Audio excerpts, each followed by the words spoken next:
Welcome to the Find Your Edge podcast. I'm your host, Chris Newport, founder, head coach, sports nutritionist, and exercise physiologist at The Endurance Edge. Our mission is to empower people to reach and sustain peak performance and health. So get ready to dive into all things training, nutrition, recovery, and more. We hope to give you detailed information and inspiring stories to help you be your best. Let's do it. Hey y'all, and welcome back to the Find Your Edge podcast. I am your host, Coach Chris Newport, and I am excited you are here today. So today's topic is all about how I came up with my fueling and hydration plan. I figured this would be a good option for you to see how it actually works with our methodology of how we create fueling and hydration plans based on your sweat science, based on the science of absorption and metabolism of carbohydrates, of fluid, of electrolytes, etc. So I've got a race coming up this weekend, and I figure what better way to share with you all of what my plan is for my fueling and hydration plan. So let's get started with the 4 T's. I like to say, track it, try it, tweak it, and trust it. So let's start with the first part, track it. So first and foremost, the way that we help people to determine what they need to fuel and hydrate with is to track their sweat losses. This is something super easy that you can do at home. We've got a form, a template that we use in our fueling and hydration bootcamp. So that is open now. So you can join there at theenduranceedge.com/fueling bootcamp. But this is also something that you can do at home at a minimum, doing your pre and post weight. And where I also like to add is what is the total workout time? So that obviously you know your sweat rate by the hour, say for example. I also like for people to test what the temperature and humidity is, and then we calculate the dew point. So if you already know the dew point, great. That's important, and I'll talk about that here more in a moment. Track what type of exercise you're doing, and then what the intensity of the workout is. So there's a couple of reasons for that. Number one, when you sweat, that is your body's response to your core temperature rising. To basically, you're getting hot, you're generating heat from your muscles working, and then you sweat. So the reason why it's important to track the dew point, especially being here in North Carolina where it gets super humid and the dew point can get really high, is that the higher the dew point, the more you're going to sweat. Similarly, with the intensity and the type of workout that you're doing, it's important to track those because the mode of exercise can adjust your sweat rate. So whether you're swimming or whether you're doing an indoor bike or an outdoor bike or an indoor and outdoor run, and then it also matters whether you have a fan on yourself because that helps with cooling. And again, sweat's your body's response to a rise in core temperature. So if you have additional cooling measures, then that's obviously going to make you sweat less. So if you track those things, you're going to come up with some trends. So I have kept this sweat log a long time ago. I don't have to continue to necessarily track this because every time a new season comes up, I just revisit my old data from a similar dew point, from a similar intensity or type of workout. Maybe I'll go into it every once in a while just for curiosity's sake to make sure that everything's on track. But you will find trends about yourself in terms of what your sweat rate is based on what the dew point is, based on what the workout is, and based on what the intensity is. So I've got all that information about myself. And then I'm looking ahead. So I'm traveling for this weekend. I'm looking ahead at what the weather is going to be.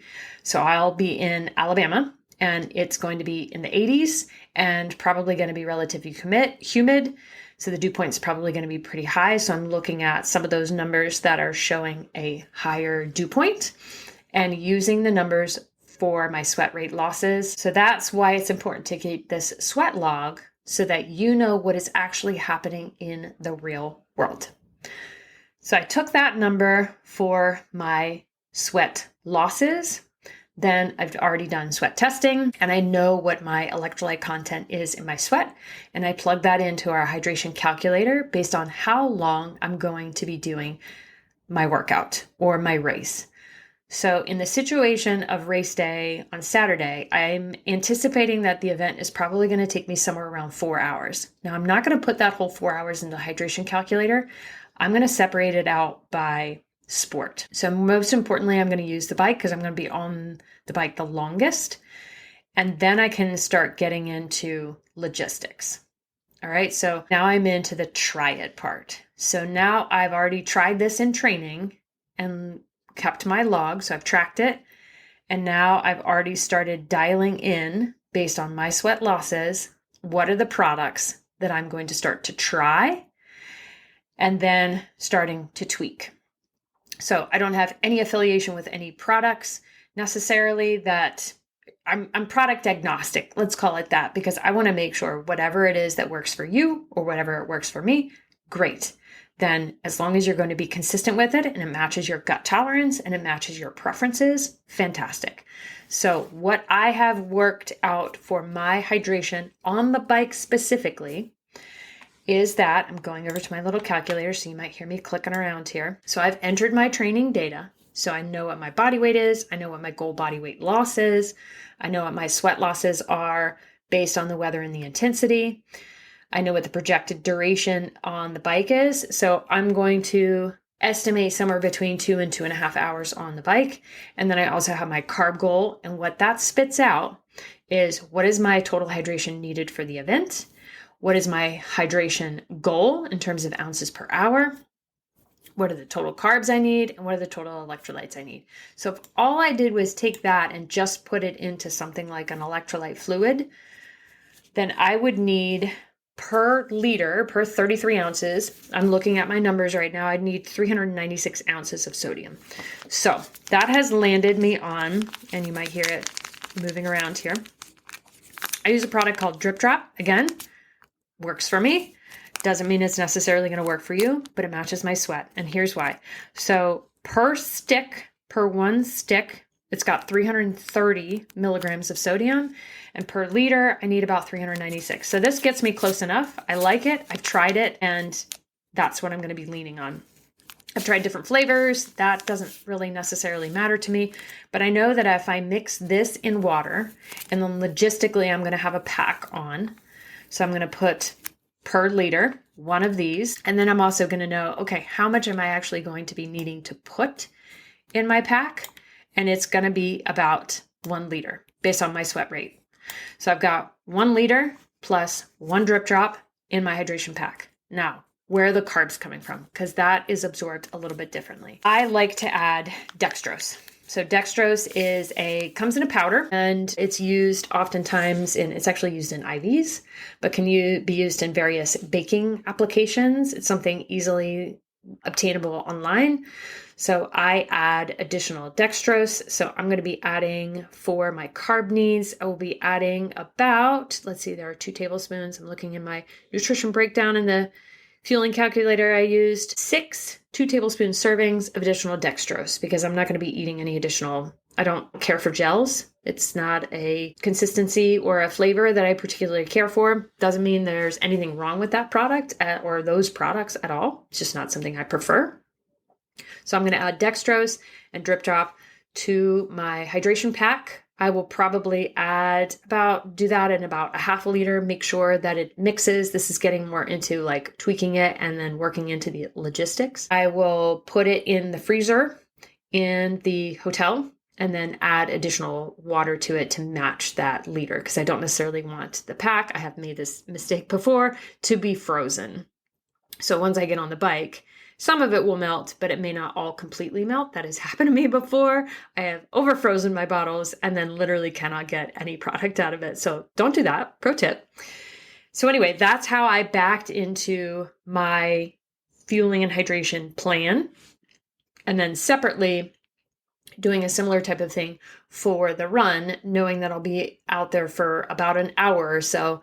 I'm going to take a sleeve of Cliff Blocks with me and then rely on some of the aid stations at least to get some water. Now, that's my particular hydration and fueling plan. I have worked with some folks who have 3 to 4 times the sodium losses that I have, and well over 3 to 4 times the amount of fluid losses. So then it gets into a bit of a logistical challenge of how are we going to carry that much water on our person. There are some limitations now with USA Triathlon and what you can put on your bike. There are some limitations based on, say, the Chicago Marathon, what you can bring. So then we start getting into, okay, how am I going to think through these pieces logistically, knowing what I need, and then actually working on trying it and then tweaking it ever so slightly based on maybe your races, and then going into race day and trusting it and just executing. All right. So that walks you through how I landed on my fueling and hydration plan. Let's back it up a couple of days, if you will, and maybe even into the sort of pre-workout pieces, because I get these questions a lot. I get that most people just don't know what they don't know, and they're going off of a lot of information on the internet or what their friend does, and I get that. So in the Fueling and Hydration Bootcamp, the way that we walk you through these pieces is, again, understanding your metabolism and absorption of carbohydrates, of fluid, and electrolytes so that you can make the decisions, and even of carb loading. We give you all of those details so that you can make the decision of what you're going to eat throughout the week leading up to the race. Because I get these questions all the time. What do I eat on race day? Or what do I eat in the days leading up to race day? I know that I'm eating all familiar foods this week that I'm used to eating. I am somebody who, I love beans. I know that that does not work for everyone, but that is something that I have on a daily basis. It's a favorite food of mine. My gut is happy with it. Some people like to eliminate fiber from their diet in the days leading up. That would be disastrous for me personally. But again, that's something that you would have to try in training. So don't do anything new race week or race day that you haven't already tracked, tried, tweaked, and trust. So here's a little extra hiccup in the process. And you guys will be experiencing something like this if you're traveling for any race. So I'm going to be in the car. Race day is Saturday. So the day that this is coming out is Thursday. So as you're listening to this, I'm probably in the car driving from North Carolina to Alabama. So that's going to be about a 9-hour trip. I will absolutely have my trusty cooler with me because I love having snacks. I mean, who doesn't love snacks? I also love to eat just in general. So I'll pack a few things in there that, again, are familiar foods. I might stop at, I feel like Sheetz should pay me because I'm always talking about Sheetz. I love that gas station. They have so many different options in terms of protein sources and carb sources. Obviously, they have plenty of unhealthy options, which I know that I've tried before, and do very fatty, heavy things like fried foods and whatnot typically don't work really well for me, certainly in the days leading up to race day. But again, I've tried that. So that's part of the key there. So I'll be eating things out of my cooler on Thursday. Go for a test ride, see if there's anything specific that I need to be aware of on the course. And then on Friday, I will pretty much lay around in my hotel room and probably work most of the day. So I know a lot of people like to have a workout on the day before a race. That does not work for me. I typically like to be completely well rested. I might go for a walk or something like that. But overall, sitting around and eating familiar foods. I know that there's a grocery store nearby, so I can grab things there, and other restaurants that, again, might have familiar foods that I'm used to. And then on race morning, I have, and you can hear it here, I have a little oatmeal power cup that I picked out yesterday at the grocery store. So that's going to be my breakfast. It's got a little extra protein in it. I did this 2 weeks ago, but I made my own, but I don't think it had enough protein in it, and I was a little bit more on the hungrier side. I've had these little Kodiak cups before. I like them. They work for me. I just make sure that in my hotel room, I have a refrigerator, and then I also have a microwave. So oftentimes hotels will have breakfast, but sometimes they won't be open as early as you might need to be needing to eat, or open as early as you need to actually leave for race day. So this is one of those things that I know works well for me. I don't know whether I'll finish it all. I'll be the judge of that on race morning. So one of the things that a lot of people don't necessarily consider is nerves. So I know I'm going to be a little nervous coming into race day. So I'm going to really try to sleep well on Thursday night as best as I possibly can. I don't have any kids to worry about. I don't have other people sleeping in the same bed. So my spouse, I don't have any dogs to worry about. And hopefully the situation in the hotel room can never be guaranteed, but maybe I'll bring my eye mask. I'm very sensitive to light. So those are the things that I need to make sure are written down on a list so that I don't forget them. So don't make any of those mistakes. And then knowing Friday night, I may not sleep all that great. It is what it is. It's expected. And having everything all laid out, ready to go, make my oatmeal first thing in the morning, eat what feels right to me at the time, because consider that the higher stress levels, the more stressed you are, the less your body necessarily wants to digest. So I'm leaning into how do I feel and what is a good amount for me. I'll also have coffee. That's something that I'm very used to and very acclimated to, and that it brings me joy. That's my little ritual in the morning. So hopefully that provides you a little bit of, and post-race, of course, how could we forget it? Recovery. What I did 2 weeks ago post-race was head over to a local fast food joint, and I had a milkshake, and I had some chicken tenders, and I had a kale salad, and it was delicious, and I enjoyed it, and felt good for the drive home. So that's how I came to land on my fueling and hydration plan. That is specifically for this off-road distance Olympic style race, but I would go through the same process, whether I were doing a half marathon, a half Ironman, an Ironman, going through what am I going to lose? What's the projected weather? What's the intensity I'm going at so that I know my sweat losses? And then actually testing products and making sure that they work for me. I'd probably use something very similar to what I already have, but then adjusting the amounts based on what the race is. And then, of course, getting used to what am I eating before? What am I eating afterwards so that my body can acclimate and you can trust it.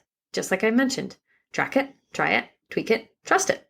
So if you want to go through this plan and be super confident and super clear and being able to trust your fueling and hydration plan, join the boot camp, Fueling and Hydration Boot Camp, and stop letting nutrition and hydration be the reason you fall short. So it's time to train, race, and recover like a pro without the guesswork. So hopefully that was helpful to give you a little example of what a good fueling and hydration plan looks like. Good luck in all of your races. Can't wait to hear all about it, and I hope to see you all in the Fueling Edge Boot Camp. Thanks for listening. Thanks for listening to the Find Your Edge podcast. If you like what you heard, don't forget to subscribe on your favorite podcast platform so you never miss an episode. And if you're interested in learning more about our endurance coaching, sports and wellness nutrition, metabolic and sweat testing, triathlon training team, or our triathlon training library, be sure to check us out at theenduranceedge.com. And don't forget to follow us on social media at The Endurance Edge. Thanks again, and we'll catch you next time.